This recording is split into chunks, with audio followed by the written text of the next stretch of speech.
नमस्कार बच्चों। आइए जटायु शौर्यम पाठ से श्लोक क्रमांक 8, 9 और 10 की व्याख्या देखें। श्लोक है ततो अस्य सशरम चापम मुक्ता मणिविभूषितम।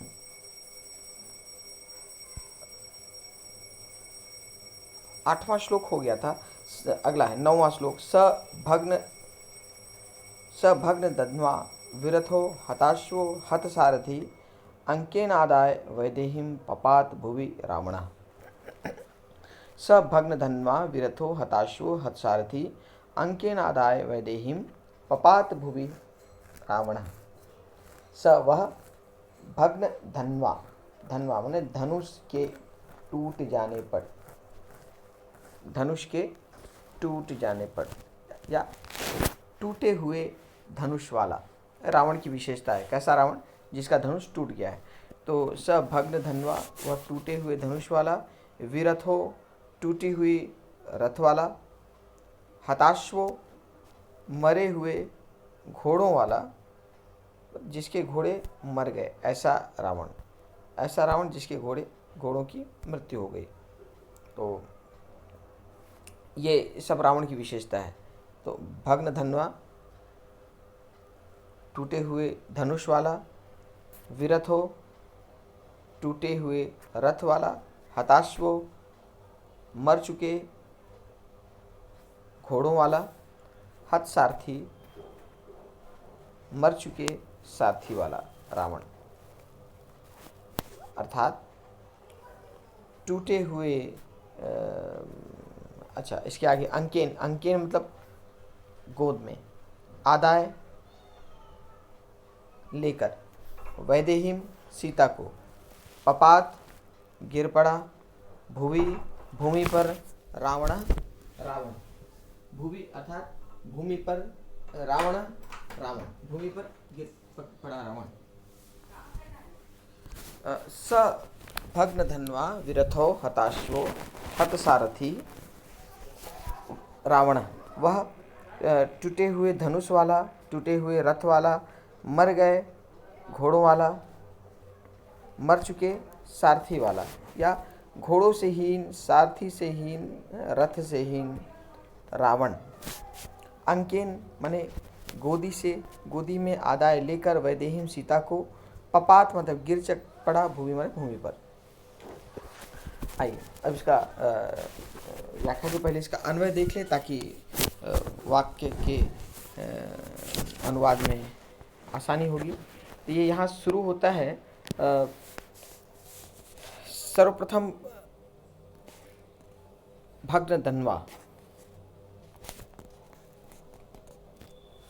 टूट चुके रथ वाला, भग्न धन्वा रावण, टूटे हुए रथ वाला रावण, हताश्व घोड़ों के मर जाने से,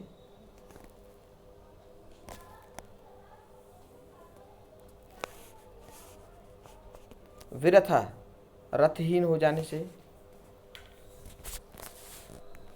सह आदाय वैदेहीम माने वह वैदेही, भग्न धन्वा, फिर से देखते हैं इसका व्याख्या।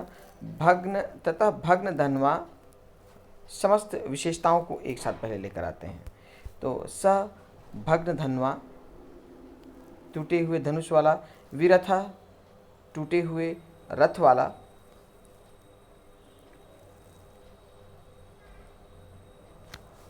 हताश्व मर चुके घोड़ों वाला,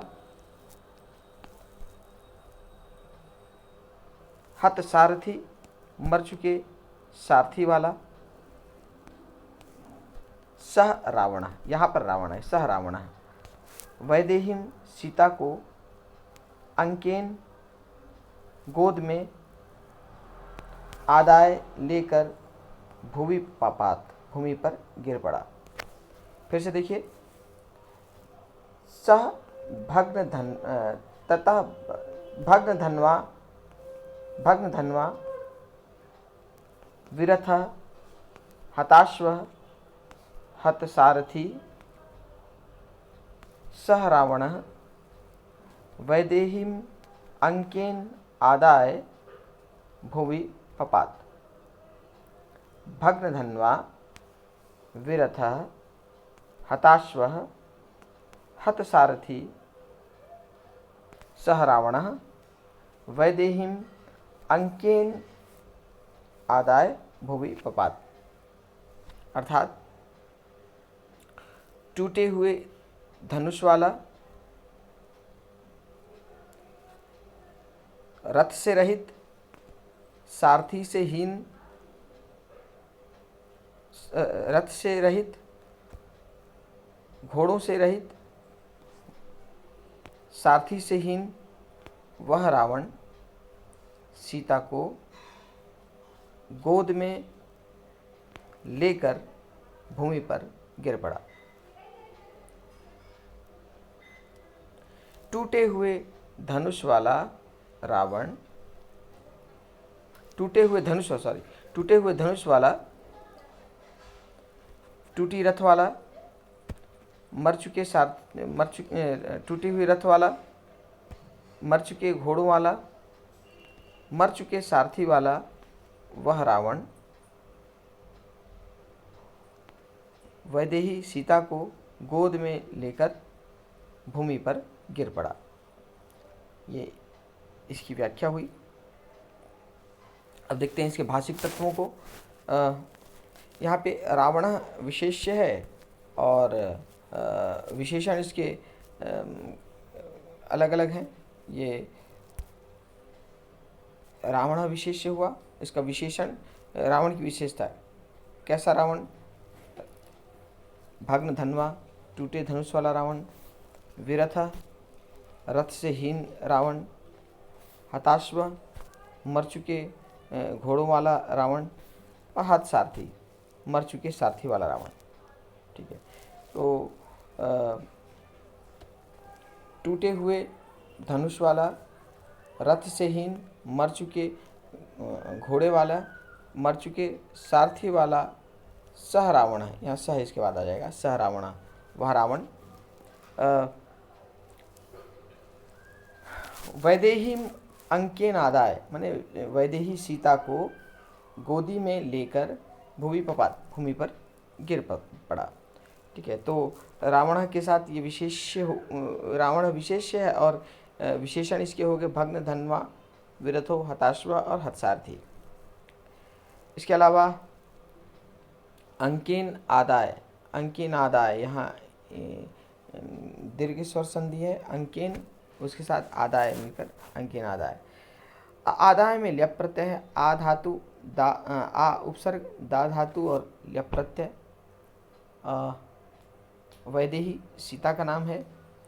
पपात गिर पड़ा, भूवि भूमि पर। अब आगे बढ़ें अगले श्लोक पर। अगला श्लोक, संपरिष्वज्य वैदेहीम वामेन अंकेन रावणः तलेन बिजघानाशु जटायुं क्रोधमूर्छितः। संपरिष्व वैदेहीम वामेन अंकेन रावणः तलेनाभिजघानाशु जटायुं क्रोधमूर्छितः।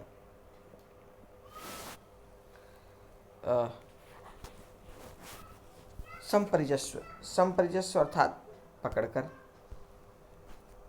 वैदेहीम सीता को, वामेन अंकेन बाएं गोद में, रावण, तलेन, तल कहते हैं तलवार के मूठ को, तलवार हैंडल को, जिससे तलवार को पकड़ते हैं। अभिजघान मतलब आक्रमण किया, आशु मने शीघ्र ही, तलवार के मूठ से आक्रमण कर दिया। जटायु पर, क्रोध मूर्छिता, क्रोध में मूर्छित माने क्रोध से भरा हुआ, क्रोध से युक्त। संपरिजस्व पकड़कर, वैदेहीम सीता को, वामेन अंकेन बाएं गोद से रावण, तलेन अभिजगान आशु तलवार की मूठ से शीघ्र प्रहार कर दिया जटायु पर, क्रोध मूर्छिता, क्रोध में मूर्छित, क्रोध से भरा हुआ। आइए इसके सर्वप्रथम भाषिक तत्वों को देखो, पदों के रूप को देखें। सर्वप्रथम अन्वय देखते हैं, उसके बाद फिर शब्दशः उसकी व्याख्या देखेंगे। तो शुरुआत होती है रावण, कैसा रावण? क्रोध मूर्छिता, क्रोध से भरा हुआ रावण। ये हो गया क्रोध मूर्छिता, क्रोध से युक्त,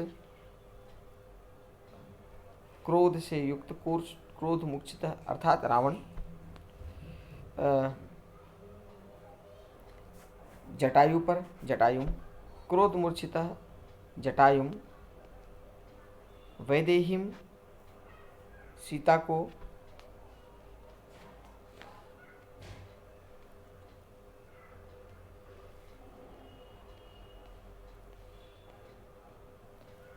वामेन अंकेन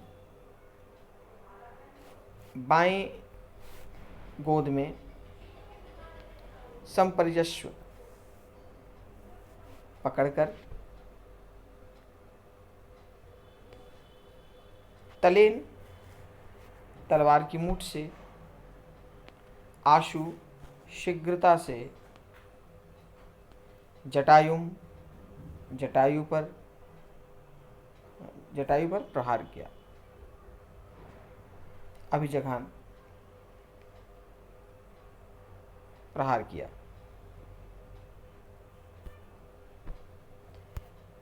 फिर से देखिए,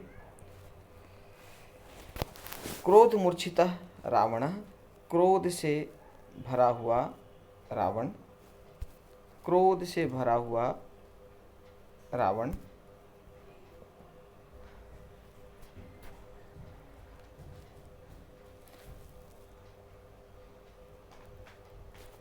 वैदेहीम सीता को, क्रोध से भरा हुआ रावण सीता को,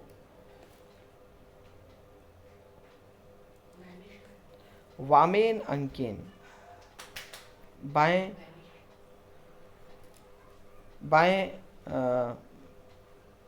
गोद से, अंक का अर्थ होता है गोद, बाएं गोद में, परिचस्व संपरिचस्व माने पकड़कर, बाएं गोद में पकड़कर,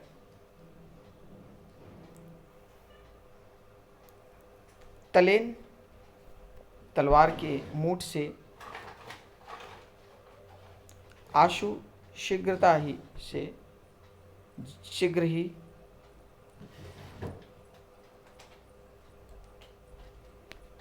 जटायुम अभिजगान, जटायु पर प्रहार किया। तो ततः, फिर से देखिए, ततः अर्थात फिर, क्रोध मूर्छिता रावण, क्रोध से भरा हुआ रावण,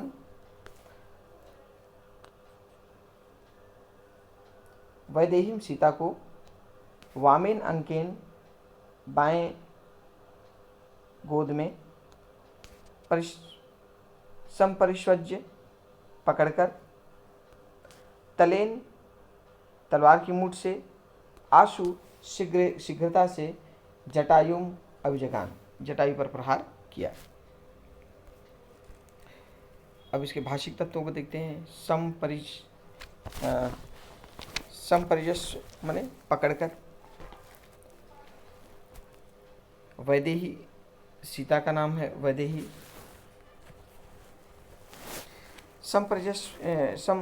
संपरिस्वज्य में ल्यप प्रत्यय है, सम उपसर्ग, परि फिर से उपसर्ग, दो उपसर्ग है, सम और परि, अस्वज धातु है और इसके साथ ल्यप प्रत्यय है, मिलकर बना है सम।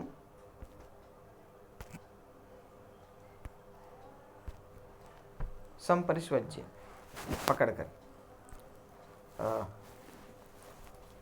वैदेहीम द्वितीया का एक वचन है, स्त्रीलिंग, सीता को वामेन अंगेन, वामेन के साथ अंगेन मिलकर बना वामेन अंकेन, वामेन दीर्घ स्वर संधि, वामेन के साथ अंकेन मिलके रावण। तलेन, यहाँ पे तलेना भी जगहार, दो संधि यहाँ। तलेन अभिजघान आशु, तलेन के साथ अभिजघान मिलकर बना है तलेन अभिजघान, जघान के साथ अभिजघान के साथ आशु मिलके अभिजघान आशु।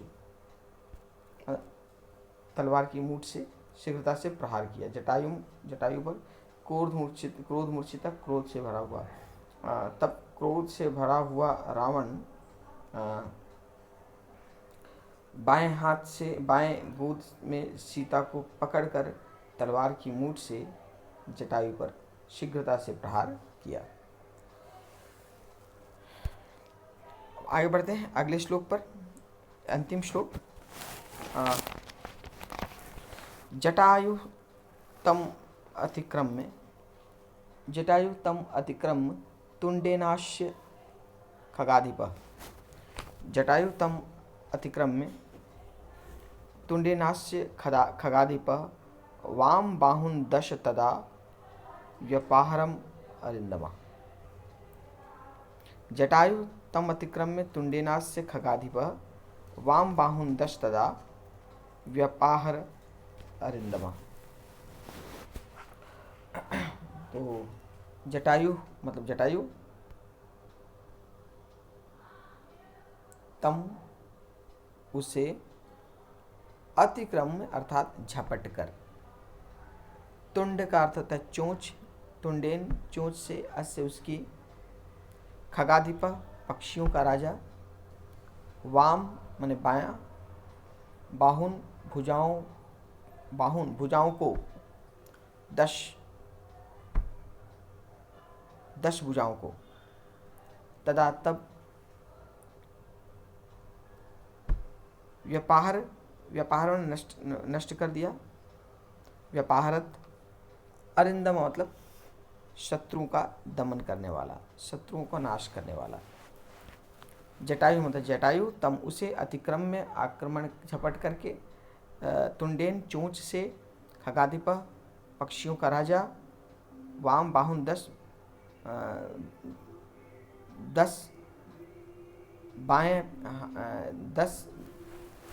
बाएं भुजाओं को, व्यवहार नष्ट कर दिया, अरिंदमा शत्रुओं का दमन करने वाला। अब इसका अन्वय देखें।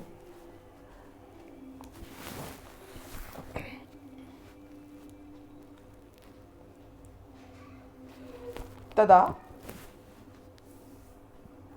तब, शुरुआत होती है यहाँ तदा से। तदा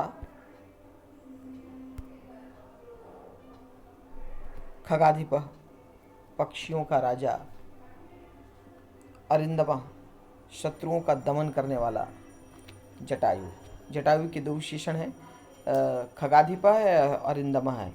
अरिंदमा का अर्थ होता है अरि का दमन करने वाला, शत्रुओं का नाश करने वाला। तो तब पक्षियों का राजा, शत्रुओं का दमन करने वाला जटायु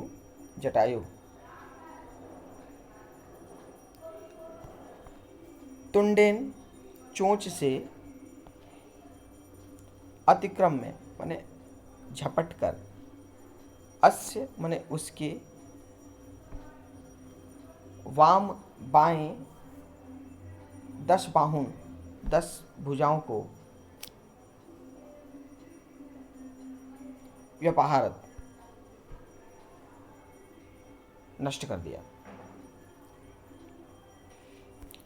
फिर से देखते हैं। तदा तब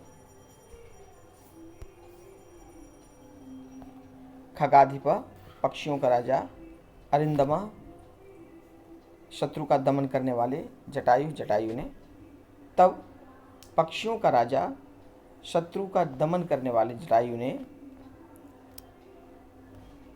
तुंडेन चोंच से अतिक्रम्य आक्रमण करके, अस्य उसके, वाम बाहुन 10 बाएं भुजाओं को,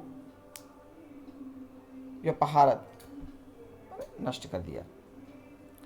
तब पक्षियों के राजा शत्रुओं का दमन करने वाले जटायु ने चोंच से आक्रमण करके उसके अर्थात रावण के बाएं 10 भुजाओं को नष्ट कर दिया। आइए इसके भाषिक तत्वों को देखें। जटायुस्तम, तो जटायुस्तम है अर्थात सत्व संधि है। जटायु के साथ तम मिलके विसर्ग का के साथ त मिलता है तो विसर्ग का स हो जाता है। तो जटायुस्तम, तम अतिक्रम में तुंडेनास्य, तुंडेन के साथ अस्य मिलकर तुंडेनास्य, ये दीर्घ स्वर संधि है। खगाधिप, खग अधिप, यहाँ समास भी है। खगानाम अधिप, खगाधिप। वाम बाहुन 10, बाई 10 भुजाओं को। तदा तब व्यपहारत अरिंदमा, व्यपहारत त के साथ अरिंदमा का अ मिलके त का द हो गया है। प्रथम वर्ण के साथ यदि कोई स्वर जुड़ता है तो उसका तृतीय वर्ण हो जाता है। तो व्यपहारत अरिंदमा, व्यपहारत दिम्मा। इस प्रकार तब पक्षियों के राजा शत्रुओं का दमन करने वाले जटायु ने चोंच से आक्रमण करके उसके बाएं 10 भुजाओं को नष्ट कर दिया। तो इस प्रकार इस पाठ के श्लोक भली भांति आप लोगों को समझ में आ गई होगी, ऐसी मेरी अपेक्षा है। मिलते हैं अगली क्लास में इस पाठ पर आधारित अभ्यास प्रश्नों की चर्चा के साथ। तब तक नमस्कार, हैप्पी लर्निंग।